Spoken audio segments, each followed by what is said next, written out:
아동기 행동장애 제7장 기본장애 7. 우울증의 평가 우울증을 평가하려면 많은 전략을 사용하고 다양한 속성들을 폭넓게 살펴볼 필요가 있다. 이미 살펴보았듯이 우울증은 발달 과정에서 여러 가지 형태로 나타날 수 있다. 또 우울증을 겪는 아동과 청소년들은 다른 여러 가지 문제도 겪고 있을 가능성이 높다.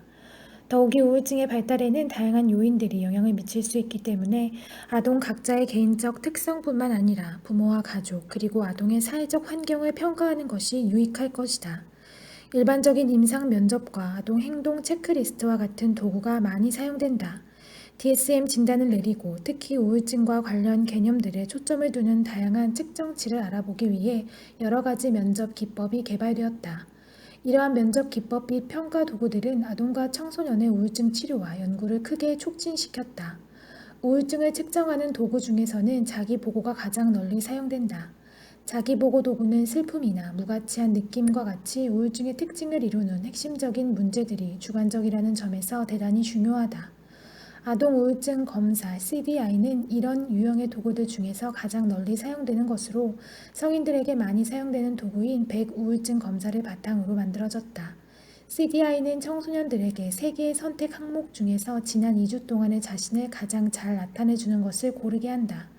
CDI는 우울증의 정서적, 행동적, 인지적 측면을 측정하는 27개 문항으로 이루어져 있다. CDI에 대해 성차와 연령차, 신뢰도, 타당도, 임상적으로 의미 있는 절단 점수를 알아보는 연구가 수행되었다. 이와는 다른 자기보고 특정 도구로는 레이놀즈가 개발한 2가지 척도가 있는데 둘 다 심리 측정학적으로 우수한 것으로 알려져 있다. 8에서 13세까지의 아동에게 사용되는 레이놀즈 아동 우울증 척도와 12에서 18세까지의 청소년에게 사용되는 레이놀즈 청소년 우울증 척도이다. 많은 자기보고 척도는 문장을 조금 바꾸어서 아동의 부모와 같이 아동에게 중요한 타인이 작성하도록 할 수도 있다. 부모와 자녀가 각기 작성한 척도의 점수는 상관이 낮은 편인데 이 둘의 일치도는 아이의 연령에 따라 달라질 수 있다. 이러한 결과는 각기 다른 정보원이 제공한 정보는 아동 행동의 서로 다른 면을 취급하고 있다는 것을 시사한다. 예를 들어 우울증에 대한 아동의 자기보고는 절망감 및 자살 생각과 상관이 있지만 부모의 보고는 그렇지 않다. 반면에 자녀의 우울증에 대한 부모의 보고는 자녀의 기분 표현 및 사회적 행동과 상관이 있다. 교사와 임상 전문가 그리고 다른 성인들도 아동의 우울증에 대해 보고할 수 있다. 마찬가지로 친구에 의한 평가도 독특한 관점을 제공할 수 있다. 친구 지명 우울증 검사는 아이들에게 특정한 서술에 부합하는 친구를 지명하게 한다. 표 7-8은 우울증, 행복, 인기도에 관한 질문들을 제시하고 있다. 아동의 점수는 모든 우울증 문항에 대해 그 아동이 지명된 횟수의 총합이다. 우울증과 관련이 있는 구성 개념들의 측정도 발전을 거듭해 왔는데 측정될 수 있는 특성에는 여러 가지가 있다. 예를 들어 자아 존중감, 사건에 대한 통제의 지각 같은 속성들이 측정될 수 있다. 아울러 절망감, 귀인 양식, 인지적 왜곡을 비롯한 다양한 인지 과정들을 평가하는 것은 임상 목적뿐만 아니라 연구 목적에도 크게 도움이 된다. 아동과 청소년의 우울증 평가를 돕기 위해 관찰, 측정 도구 및 수행에 기초한 도구들도 많이 개발되었다. 우울한 청소년들이 통제된 실험실에서 다른 사람과 상호작용하는 모습을 체계적으로 관찰하는 것은 이 청소년들이 자신에게 중요한 사람과 어떤 식의 사회적 행동을 하는지 관찰하는 기회를 제공해 줄 수 있다. 표 7-8 친구 지명 우울증 검사의 항목들. 혼자 놀 때가 많은 친구는 누구입니까? 스스로 나쁜 아이라고 생각하는 친구는 누구입니까? 시합에 지고 나면 2번 다시 시도하지 않는 친구는 누구입니까? 수업 시간에 자주 조는 친구는 누구입니까? 종종 외로워 보이는 친구는 누구입니까? 몸이 아프다고 자주 말하는 친구는 누구입니까? 어떤 일들을 할 수 없다고 말하는 친구는 누구입니까? 걸핏하면 우는 친구는 누구입니까? 행복해 보이는 친구는 누구입니까? 많은 일들을 하고 싶어하는 친구는 누구입니까? 걱정을 많이 하는 친구는 누구입니까? 잘 놀지 않는 친구는 누구입니까? 잘 웃는 친구는 누구입니까? 여러 가지 일들에 참여하지 않는 친구는 누구입니까? 재미있게 지내지 않는 친구는 누구입니까? 즐겁고 명랑한 친구는 누구입니까? 다른 사람이 자신을 좋아하지 않는다고 생각하는 친구는 누구입니까? 종종 슬퍼 보이는 친구는 누구입니까? 반에서 어떤 친구 옆에 앉고 싶습니까? 누구하고 제일 친한 친구가 되었으면 좋겠습니까? D. 우울증 점수에 포함되는 항목 H. 행복 점수 항목 P. 인기도 점수 항목 표 7-9는 기존의 사회적 상호작용 보호와 체계를 사용해서 우울증을 관찰할 수 있는 몇 가지 행동 범주를 수록하고 있다. 관찰 측정치를 사용하려면 많은 훈련을 필요로 할 뿐만 아니라 보호와 작업 자체가 엄청난 노력이 드는 일이라는 점에서 다른 측정치들보다 자주 사용되지 않을 수 있다. 이러한 관찰이 생태학적 타당성이 있는지에 대해서도 의문이 제기된다. 실험실에서 행해진 이렇게 짧은 상호작용이 실제 세계의 상호작용에서 일어나는 일을 얼마나 잘 드러내줄 수 있는가? 표 7-9 사회적 상호작용 과제에서 관찰될 수 있는 우울증 관련 행동의 범주와 실예, 정서, 미소 짓기, 찡그리기, 울기, 행복, 슬픔, 분노, 공포, 감정 조절, 감정의 통제 또는 표현, 문제 해결, 문제를 찾아내고 해결책을 제시하기, 비언어적 행동, 눈맞춤, 자세, 갈등, 불복종, 무시, 요구, 타협, 인지적 내용, 비판, 칭찬, 자기 비난, 말, 속도, 크기, 목소리의 억양, 말의 개시, 관여 또는 비관여, 열정, 개입, 지속, 과제와 관련된 또는 관련되지 않은 행동, 물리적 접촉, 위협, 때리기, 애정 표현, 증상, 우울, 과민성, 정신운동성, 흥분, 지체, 피로, 집중. 정보처리 과제는 수행에 기초한 우울증 측정치의 한 예이다. 예를 들어 우연회상 과제는 우울한 사람들이 자신의 기분과 일치하는 기억 편향을 보일 것이라는 가정에 기초를 두고 있다. 이들은 자신의 우울한 기분과 일치하는 자료를 선택적으로 기억한다.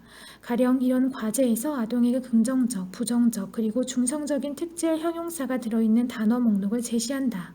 그런 다음 아동에게 관련이 없는 과제를 하도록 한 후 처음에 목록에서 가능하면 많은 단어를 회상해내게 한다. 우울한 청소년은 부정적 형용사를 더 많이 회상할 것으로 기대된다.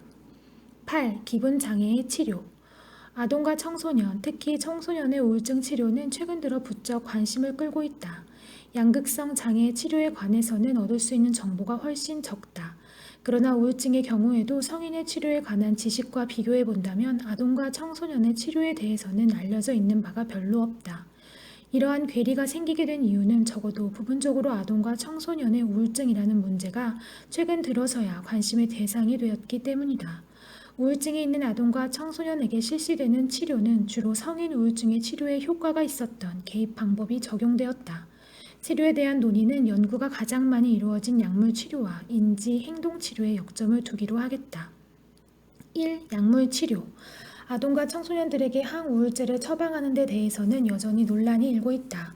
우울증이 있는 아동과 청소년들의 경우 약물 치료의 효과와 안전성이 아직 확실하게 밝혀지지 않고 있기 때문이다. 이미프라민, 아미트립티린, 노어트립티린, 데시프라민 등 3환계 항우울제는 젊은이들의 우울증 치료에 가장 많이 사용되는 약물이다. 더 최근에는 우울증이 있는 아동과 청소년을 치료하는 데 플루오제틴 같은 선택적 세로토닌 제흡수 억제제와 부프로피온 같은 차세대 항우울제가 사용되었다. 3환계 항우울제는 치료 효과가 입증되지 않았으며 선택적 세로토닌 제흡수 억제제보다 부작용이 더 많다. 따라서 연구 결과가 일치되지는 않고 있으나 선택적 세로토닌 제흡수 억제제가 더 많이 처방되고 있다. 그러나 이러한 약물의 사용은 대부분 임상적 시행 또는 소수의 통제된 연구를 바탕으로 하고 있다. 이러한 연구는 사춘기 이전의 아동이나 청소년들에게 이 약들의 효과가 있다는 것을 분명하게 보여주지 못하고 있다. 현재로서는 성인 우울증의 치료에 효과가 있는 것으로 보고된 이 약물들이 아동과 청소년에게도 효과가 있는지 또 효과가 있다면 왜 있는지 알지 못한다. 잘 설계된 연구가 없는 것일 수도 있다. 아울러 이러한 약물에 대한 반응의 차이는 우울증이 모든 연령 집단에서 동일하다는 가정에 대해 의문을 제기하게 만든다. 앞서 지적한 대로 아동, 청소년, 성인의 우울증은 신경 발달적, 생물학적, 심리학적, 그리고 대인관계 측면에서 상호 간의 차이가 있을 수 있다. 그러나 이 약물들은 널리 사용되고 있으며 언젠가는 이들이나 다른 약물들이 단독으로 또는 다른 치료와 함께 사용했을 때 효과가 있다는 것이 입증될 수도 있다. 그러나 항우울제는 주로 성인을 위주로 개발되고 시판되었기 때문에 관리 지침이 제대로 마련되어 있지 않으며 안전성을 입증해주는 체계적인 자료도 없다. 안전성과 부작용이라는 쟁점은 특히 우려의 대상이다. 아동과 성인 간에는 명백히 생물학적인 차이가 있으며 특히 어린 아이들의 경우 이 약물들이 성장에 미칠 장기적인 영향에 대해서는 알려진 바가 없기 때문이다. 2. 우울증의 심리사회적 치료. 아동과 청소년들에게 권장되는 심리사회적 개입 방법들은 대부분 성인들에게 사용되는 개입 방법을 아래쪽으로 확장한 것이다. 이것은 효과적인 치료를 개발하는 첫 단계에서는 합리적인 방법일지 모르지만 그러한 접근에는 명백히 한계가 있다. 예를 들어 아동과 청소년들은 자신의 우울증 문제에 영향을 미칠 수 있는 부모와 하루도 빠짐없이 계속 접촉하게 된다. 이들은 또 사회적 기술 부족이 가져오는 부정적인 결과와 친구 관계의 어려움이 초래하는 결과를 매일같이 접하고 있다. 성인들은 이와는 달리 가족 및 사회와의 접촉을 피하는 쪽으로 자신의 생활을 조정할 수 있다. 아동과 청소년의 우울증에 영향을 미치는 사회적 심리적 요인들을 더 잘 이해하게 됨에 따라 성인에게 사용되는 것과 다를 뿐만 아니라 우울한 아동과 청소년들의 발달 수준에 적합한 경험을 다루는 효과적인 치료를 할 수 있게 될 것이다. 아동과 청소년의 우울증에 개입하는 대부분의 심리요법들은 인지행동적 관점에서 유래한다. 이러한 치료의 인지적인 측면은 아동과 청소년들의 부적응적 인지, 귀인의 문제, 지나치게 높은 기준, 부정적인 자기 감찰을 찾아내어 수정한다. 이 치료의 행동적 측면은 즐거운 경험을 증가시키고 사회적 기술을 향상시키며 의사소통 향상, 갈등 해소, 사회적 문제 해결 기술 개설 등의 목표에 초점을 맞춘다. 일반적으로 연구 결과가 긍정적이고 전도가 유망하다. 그러나 치료의 효과를 뒷받침해주는 결과는 많지 않은데 임상적 수준의 우울증이 있는 사례나 청소년기 이전 아동들의 경우에 특히 그러하다. 또 이렇게 여러 요소들로 구성된 치료에서 어떤 요인이 가장 효과가 있는지도 분명하게 밝혀지지 않고 있다. 여기서는 몇 가지 연구를 소개함으로써 인지-행동적 관점에서 유래하는 개입 치료를 설명하기로 한다. 스타크, 레이놀즈와 카슬로우는 아동 우울증 검사에서 중간 수준에서 심한 수준까지의 우울증이 있는 것으로 나타난 9에서 12세 아동들을 치료하면서 자기 통제, 행동적 문제 해결, 그리고 대기 명단에 올라 있는 통제 조건을 비교했다. 자기 통제 요법은 아이들에게 자기 감찰, 자기 평가, 자기 강화와 같은 자기 관리 기술을 가르치는 데 초점을 두었다. 행동적 문제 해결 요법은 교육, 즐거운 일들의 자기 감찰, 사회적 행동을 개선시키기 위한 집단 문제 해결을 강조했다. 두 가지 요법이 다 효과가 있었으며 통제 집단보다 그 효과가 뛰어났다. 그러나 이 두 치료 간에는 차이가 없었다. 스타크와 동료들은 이 결과와 후속 연구의 결과를 바탕으로 자기 통제와 행동적 문제 해결의 요소들을 다른 인지적 전략, 부모 훈련 및 가족 개입과 결합한 확대 치료 프로그램을 개발하였다.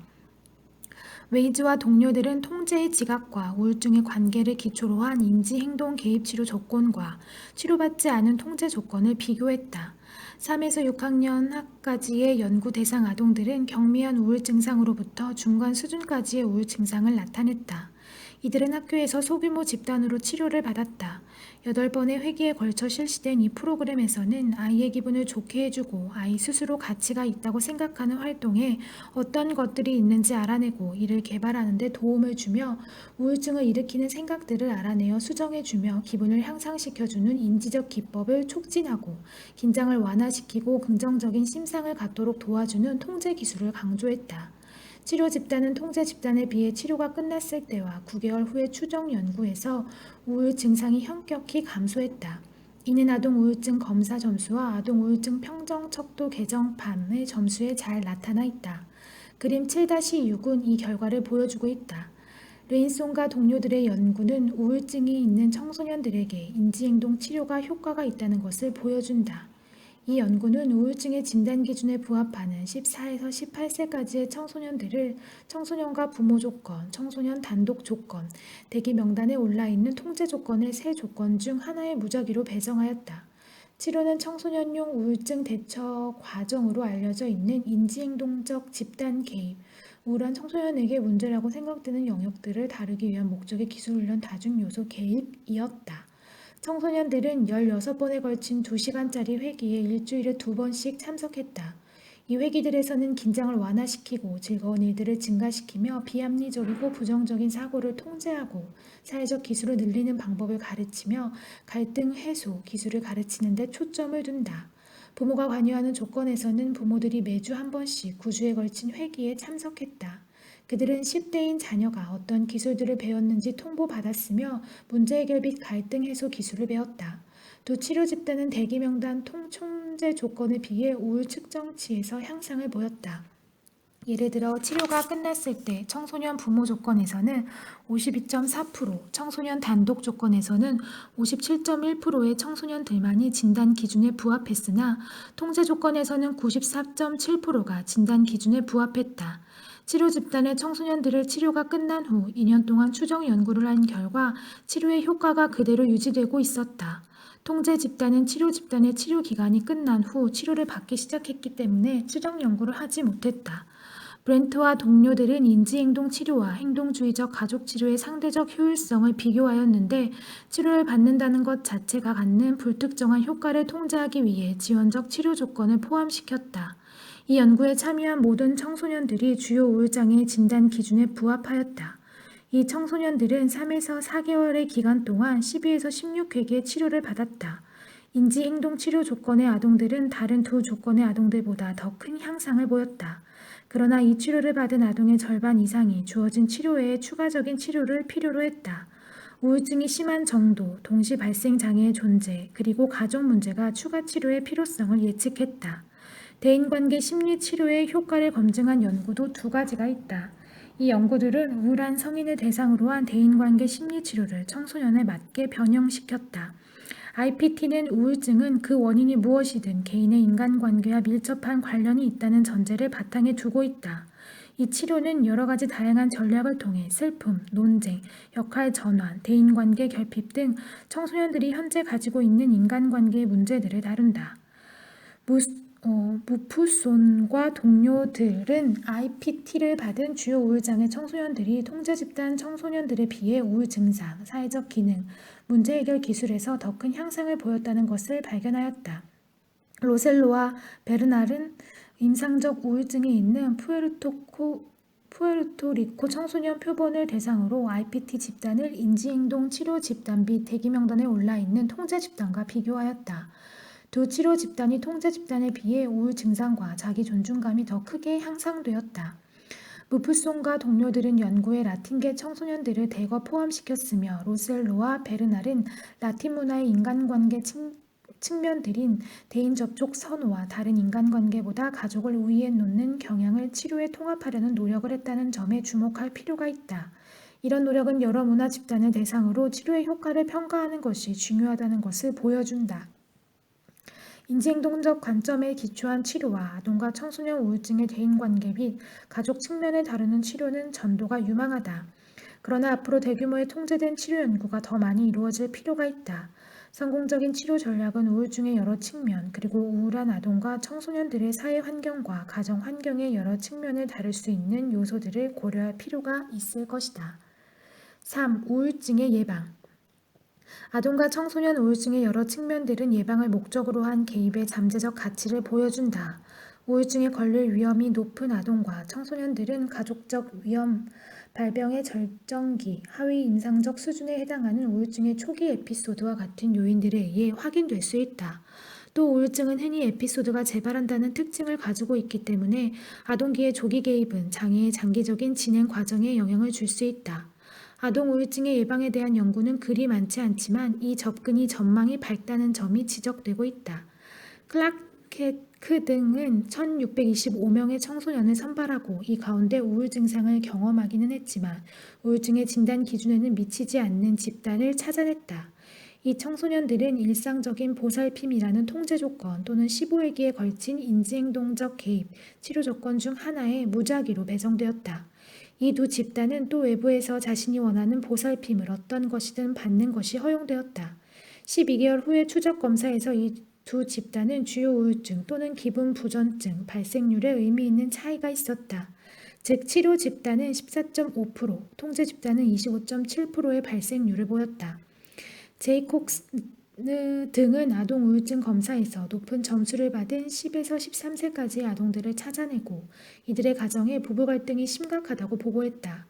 이 아동들은 인지적 개입과 사회적 문제 해결 훈련을 포함하는 치료를 받는 조건 또는 치료를 받지 않는 통제 조건에 배정되었다. 치료를 받은 아동들은 치료가 끝났을 때 그리고 6개월과 2년 후의 추적 검사에서 우울 증상이 크게 완화되고 예방되었다. 실제로 이 두 조건의 차이는 시간이 지날수록 더 커졌다. 4. 양극성 장애의 치료. 양극성 장애를 치료하기 위해서는 그와 동시에 발생하는 장애들의 치료에 주의를 기울여야 할 뿐만 아니라 양극성 장애 자체에 대해서도 여러 가지 방식으로 접근할 필요가 있다. 조증이 있는 아동들은 아동병원에 입원하게 하여 안전을 보장해주고 잘 통제된 환경에서 지내도록 해줄 필요가 있을 것이다. 아동이 보이는 장애의 수준, 상해나 자살의 위험, 가족이 제공해줄 수 있는 지원의 수준, 그리고 약물 투여, 관리의 필요성에 따라 입원 여부를 선택하게 된다. 양극성 장애는 주로 약물을 치료를 한다. 아동기와 청소년기의 양극성 장애는 비교적 드문 장애이기 때문에 치료에 관한 정보가 별로 없다.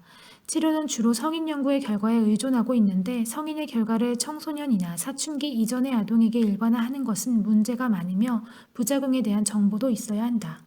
치료에는 리튬 같은 기본 안정제가 많이 사용된다.